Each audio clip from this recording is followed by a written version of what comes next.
Now I want to share a story of one of our customers. This is a real study case, so let's have a look. Jack is a straw manufacturer in South Korea. He has been purchasing raw materials from China all the time. Just to be on the safe side, Jackie always does business with those large manufacturers. However, for some common materials, he would search suppliers online as well and make a deal with a supplier that seems okay. Of course, Jackie is rather cautious while making a deal online. Only when the amount is below 200,000 renminbi, he would think about the online B2B business.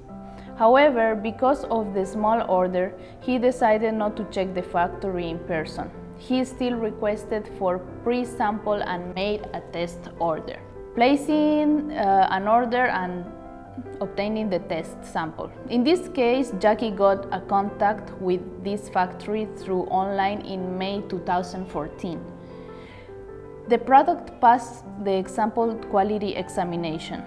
On June 12, 2014, Jackie placed a 100 kg test order and later received the goods. It turned out that this batch quality was completely compliant with the test report. For security, Jackie tested another 1 ton on September 9, 2014, and found out that the quality was no problem either.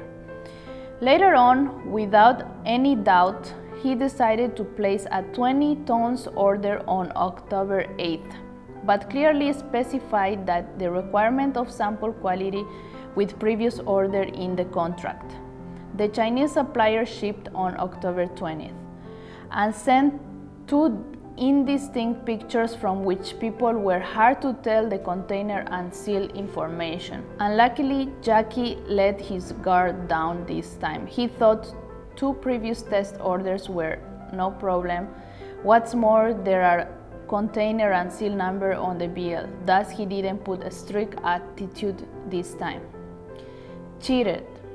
On October 27, 2014, the cargo was discharged on Asian Port Seoul. When he opened the container and only found out a container of sand and rubbish, immediately he contacted the factory but was paltered with the excuse that their boss was out of business trip on a business trip and couldn't solve this issue promptly. A hard way to claim. Until January 2015, Jackie had been contacting the factory all the time, but the owner was reluctant to settle down at the dispute and delayed to answer for all kinds of reasons. However, since from January 25th, he has started to get no contact with the factory. No more email replies, no more text replies, no phone answer. They even emailed an agreement notice to the factory and ordered the supplier to handle this within a specific time or they will file a lawsuit in court. Unfortunately, he still couldn't get any answer. They were a foreign enterprise, so in order to sue the factory, they had to cost the same fee with the cargo amount to find a lawyer and make related documents. Finally, Jackie decided to give up suing the factory.